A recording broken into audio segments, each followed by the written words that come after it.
Hi, hello. I'm back with another speed build. This build that is speed. Yes, we're going with that one because I don't have the energy to do multiple takes of this. It's kind of late. Anyway, hello, welcome back. How are you? I hope you're well. This is a house. It's called Bold and Blue because I did not know what else to name it. I'm kind of bad at that. But hey, we can't be good at everything, can we? Uh, this is a three bedroom, two bathroom, no, three bathroom. I'm so sorry. A three bedroom, three bathroom house. It's blue, and yeah, that's the theme is blue. I built this I was imagining a family of four. I wanted to build something that was just kind of like chill and low key because that's where I was at that moment in time. And this is what I made. Yeah, it's, I don't know, it's not a very special build. It's blue. That's all I can say about it. I did some fun stuff with it though, so I hope you all enjoy it. And I don't know. That's all I really. I'm so sorry. I don't have much to say. If you'd like to download this, you can do that in the place where you can download everything I make, which is to say my website, which should be linked in the description. And if it ever isn't, please let me know because I've made a big oopsie in that case. Anyway, enough chatter. Let's get to the meat. Let's get to the potatoes. A pack just dropped. That's exciting news. Uh, for rent, that's what it's called. I'm so sorry. I'm forgetful. Yes, that dropped. I think that's cool. I think that's I think that's Kino, as the kids say. The kids don't say Kino. I think that's cool, as the kids say. I do not own the pack. Otherwise, perhaps this video would be an apartment block. I don't know. I don't own it. I don't know when I will purchase it, but from what I've seen of it so far, it looks like something I would quite like to purchase. So we'll see. Yes. I've watched some early access footage. I've watched some people who've also just gotten it play it. It looks fun. It looks interesting. I'm definitely excited to get my hands in it one day, and if not get my hands in it, then just like fantasize about it for however long. Because just between you and me, I usually don't buy games the day they come out. It's not like a statement or anything. It's just how I am. I don't know why. I don't know who made me this way. I'm just kind of like that. But that's fine because, hey, I could use that money on something else right now. I have other things I need to pay for, like rent, but that's fine. Hey, that it comes full circle. I'm not getting for rent because I need that money for rent. No, you get what I mean. But yeah, I actually am really looking forward to seeing what people make with it. I think it's a very good looking pack. I know nothing. Actually, that's not true. I do know a bit about the gameplay because I watched a video, an early access video that was just using the gameplay features to steal the furniture out of a house. It was one of the funniest things I'd seen in a long time. I was in hysterics, just like sitting in my bed at 2 a.m. It's great. Uh, anyway, yeah, I'm kind of excited to see that pack is out and people are making stuff with it. It looks like a lot of fun. I liked the build items a lot too. There's this one lamp that looks so much like the lamp that's sitting on my desk right now. There's a stuffed tiger, and I wanted to cry because okay, okay. The little thing about myself is I love stuffed animals. It's like I'm in my 20s, and like I do adult things like I pay my taxes. I own several knives. I also love stuffed cats so much. They're like my favorite thing in the world. And The Sims, I think, is really slacking on the amount of stuffed cats that a game could have because for some reason people like bears. I don't vibe with bears. I don't vibe with like a lot of the animal stuffies they have, but they have the big cat who I shrink down quite frequently to put into builds. They have a little cat with one of the worst textures I've seen in the game, and every part of me that wants to like recolor it into something, I don't because oh my god, the texture is like from like a PlayStation game. So, uh, whatever. I'm not gonna get into that. I just really wish that it wasn't so low quality and blurry, but it's a small item. You're not supposed to see it up close. No one's supposed to be looking at that texture the way I'm looking at it. whatever. I'm sorry. It's a JPEG. It's a freaking JPEG. But it's a cat. So there's like two small cats in the game, and then like a couple of statues and like a little demotivational poster. And now there's a tiger, and I don't know. It just makes me happy. Part of me just wants the game, or wants the pack for like the lamp and the tiger. And I know that that's really stupid, but if it makes me happy, it's not stupid. Speaking of things that make me happy and aren't stupid, I actually really like this kitchen. I think it's cute. I like how it's just sort of its own room. I think that the color scheme I chose is very calming and very serene, and it's something that, I try and do in my builds. Speaking of calming and serene, the living room is not so much. I went for a bit more of like some bold color choices because I don't know, I was in that kind of mood. I wanted to do something a bit more fun that kind of pops, but not necessarily, super loud and in your face. So I end up using that kind of dark green color on that chair. And then I also use a small, or a love seat from Nifty Knitting to match with that. And then I use the swatch of the cats and dogs sofa that has the stripes. I was feeling fun. I also did that cool thing with the curtains behind the fireplace because I didn't feel like finding two individual curtains that would fit a window that size. So I just put one big one, and I think it looks cool. I think it's unique. And then otherwise in this build, I don't know, I just tried to like, I didn't want this build to be super specific or anything. It really is just vibes because that's the mood I've been in the past couple weeks. It's just vibes, I'm vibes. I'm vibing. So in terms of vibes, I just put some pretty general stuff. I do keep an extra room open that you could make into a skill room if you so choose. I have it set up as a painting studio. It has like 4 things in it, so it's really easy if you just want to remake it into something else. And then I put a desk out here in the living room, so you have that room specifically for whatever you want. You could put the desk in there, you could put something else in there, whatever you want. Exactly. It's up to you. You have fun if you download this, and if you don't, I hope you enjoy whatever else you're doing with your life. But yes, here's the love seat I was talking about. And there actually is a couch from Parenthood that has a similar shade of kind of dark teal, but I didn't want to do it with the dark teal because it's also in the curtains. So I just did that couch that has stripes of it and some stripes of some other colors. I thought that looked nice. And then I also toned down the blue in the rug because it was just a bit too much. And I kind of wanted to bring in some more neutrals to kind of marry all the colors together. And then I didn't want to like make this a super expensive. I don't know about expensive. Let me this cost. It's like 74,000. Okay, it's not cheap. Um, it's not cheap. I decorated it pretty decently, especially some of the rooms upstairs. They're a little nicer, but that's okay. We can have nice things in the Sims. I don't know. Speaking of nice things, I actually a few weeks ago I purchased a few of the kits for myself because, my first pet stuff was on sale, and I finally told myself I'm not going to let people bully me into not buying something I'm interested in. So I got it, and by on sale I mean it was free. But yeah, I've I've always felt this kind of pressure from the way that the loudest voices in The Sims talk about it. It's like, you can't get this. You're supporting something bad. You're a bad person.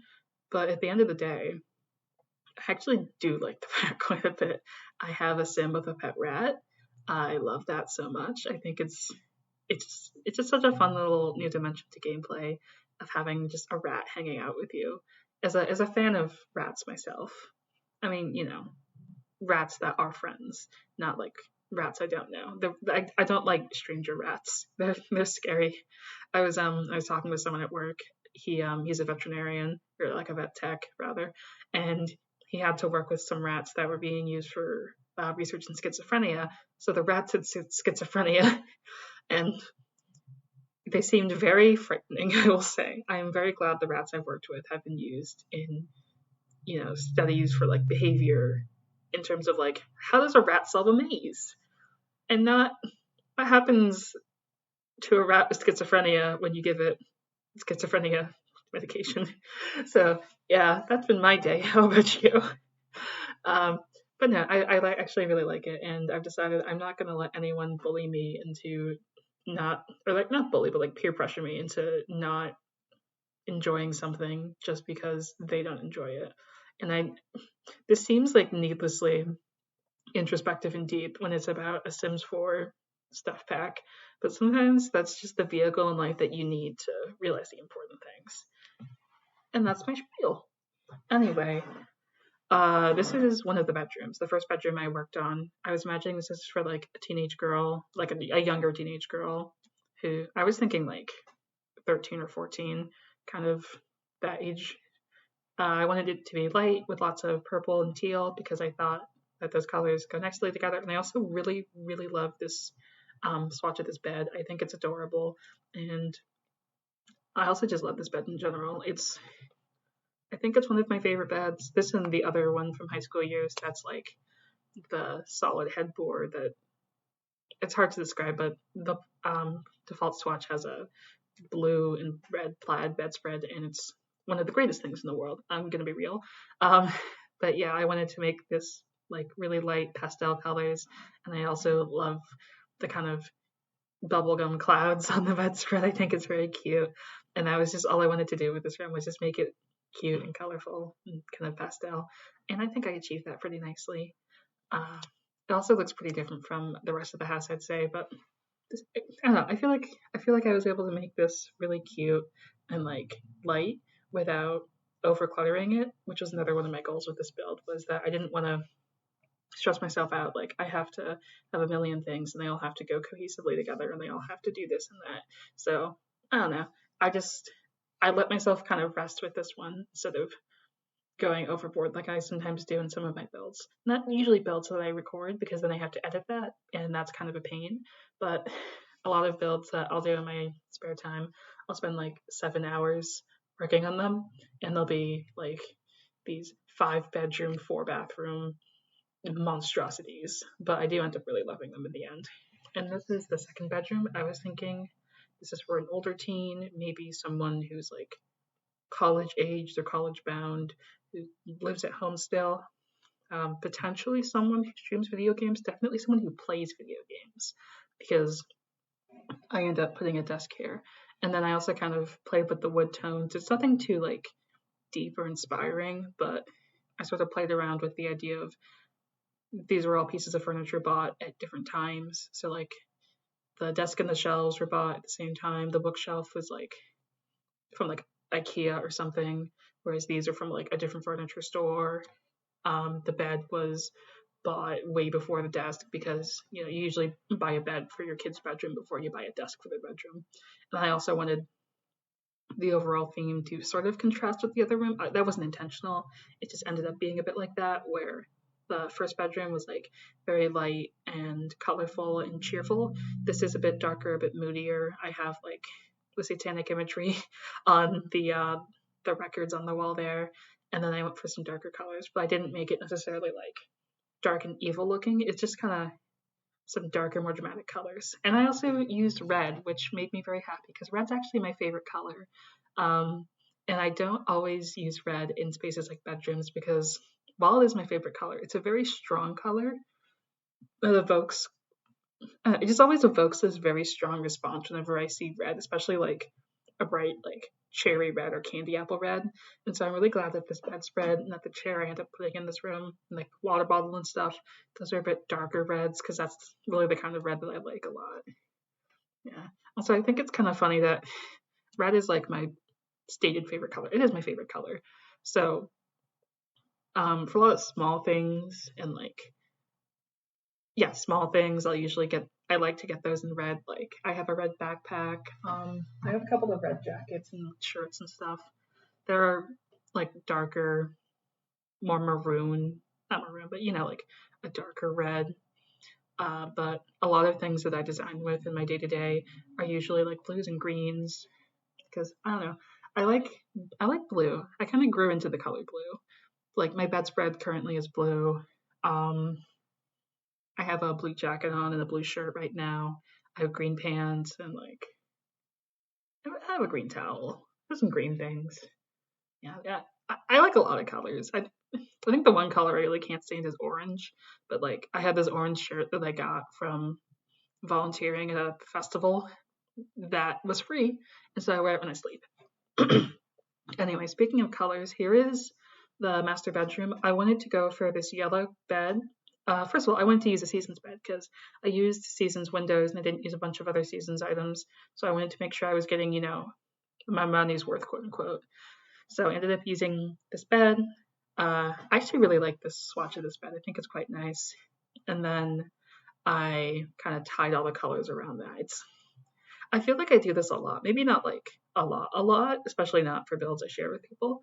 But this combination of like the Seasons bed and the eco lifestyle curtains and the dark wood tones, it's one of my favorite ways to design spaces. Either that or I'll do like a lot of black with pops of yellow. That's something I also really like doing. So in this case, this is more like brown with this kind of warm amber yellow. And it gives me like autumnal vibes without being like red and orange. So it's not like fiery autumn. It's more of like, oh my god, I don't know exactly what species of trees, but there's certain species of trees that turn yellow really early in autumn. And it's like this brilliant gold color. It's really beautiful. At my college, there was a tree like that in a courtyard that I would pass through on my way to class a lot. And I never took a picture of it, but it was so nice. And it was also like one of the first ones to lose its leaves. But I don't know, that's what this room kind of reminds me of. And then I think this room was just like a lot of my favorite colors for designing that are like sort of neutral, but also kind of skewed towards like these greens and yellows and olives. Olive, that's like really the word I was going for. And I don't know why I paused there. I think I was changing music. But yeah, so that's a lot of what I did in this. It was just, I went for comfortable colors. I didn't want this to be like a challenge build. I will try and do another, not like a build challenge, but like a build that kind of stretches me and forces me to make decisions I don't know if I would otherwise make in terms of design and stuff. I try and do those every now and then. They're not every single build I do, but I also try not to get into ruts with my building. So, you know. Anyway, this is the painting studio. Um, I really just put like some pretty simple supplies here. I didn't clutter it up too much or anything because really, what do you need for painting in The Sims besides the easel and space to route? But yeah. And then I also put a small decoration that you can paint from reference if you really want to. I'm so bad at painting from reference, I will say. It's one of those things that I super respect the people who can paint from reference really nicely and like get these great angles and get these great paintings and like make CC free paint from reference artwork of CC items. But yeah, I can't do it. And then also one of my goals with this was I didn't want to use any unlockable items. Otherwise, I would have put the stack of canvases or the kind of like the rack of paintings. I'm not sure the exact term for it, but that item in that corner there. And like I also could have put a bookshelf there, but there's a bookshelf right in the living room, and the two kind of like teenager bedrooms have access to bookshelves, so it didn't really feel necessary. Anyway, we're finally on to the outside of this build. I went for this white fence from Strangerville just because I thought it looked nice and I wanted the look of a white picket fence, but I didn't want the kind of solidness of the one from Backyard Stuff because I feel like that obstructs the view a bit too much, especially in the front. And I also didn't want a nice high fence like the ones from Base Game. And then I also just put some trees around because this is the kind of place you would have trees, I feel. I don't know what that means. It's just, I didn't want it to be kind of sad and desolate with no trees, like, how a lot of newly built properties usually won't have a lot of trees just because trees take time, and the easiest way to build a house is to clear the space so you have like a blank canvas to work with. Also, trees are expensive, so I totally understand why people get a lot of shrubs when they make these new builds and they have to stage them or like landscape them. I used to work at Lowe's, and oh my god, trees were one of the most expensive things we sold in the garden center. uh, in terms of like plants, I mean, I think the most expensive thing we sold was like an entire gazebo. That was like several $1,000s. Someone bought it actually while it was on sale. The other expensive things were like the grills, the generators. I remember one time there was a customer who came in to buy a generator because I think what had happened was the street he lived on, there was like a truck or something that had hit a power line. I could be confusing this with a story my friend told me around the same time that happened on his street, but I believe what happened was there was a truck that was a tall truck that accidentally hit a power line and knocked out power in that area for a bit, or somehow he lost power. Maybe it was the heat. Somehow he lost power, and his wife had just come home with the groceries, and he was like, "Listen, I got, I am in a rough situation." And we were all like, "I get you, man. I get you." So yeah, um, you can buy some pretty expensive stuff from a garden center, and trees are usually one of the most expensive, especially like big, more mature trees. So like arborvitae was one of the pricier things, or if you want like a big basket of 5 different types of flowers, that's going to cost you money. That was an interesting thing I learned from working in that garden center is like whenever you go to buy plants, you're not really paying for the plant itself because like technically the cost of the plant is pretty cheap. Like seeds are really cheap, bulbs are pretty cheap, but what you're really paying for is the convenience of having someone else grow that plant for you. And I think that is how I kind of rationalize the price of landscaping from the build menu in game, as opposed to the live edit, which is like no one had to go out there and cultivate this, most likely, especially not the homeowner who's going to be looking at it, which is to say, you and your Sims in the game. So like, I don't know, it just makes more sense to me that it's really cheap. Anyway, that's more or less all I have to say. I'm just finishing up the landscaping here. It's nothing special. It's just some pink and white hydrangeas and some low-lying blue flowers. Again, I didn't want this to be like the fanciest build in the world. I don't think I would have had the energy for that, and frankly, that's fine. Um, but I'm more or less done. As you can see, the house has come together. It's a jaunty, fun little experience, and I hope you had a jaunty, fun little experience listening to me ramble about it. Thank you for watching. A reminder: if you'd like to download this, go to the description down below. Um, if you want to give me feedback, I appreciate feedback. Tell me what you thought. Tell me what you want to see from me next, and have a great rest of your day. Goodbye.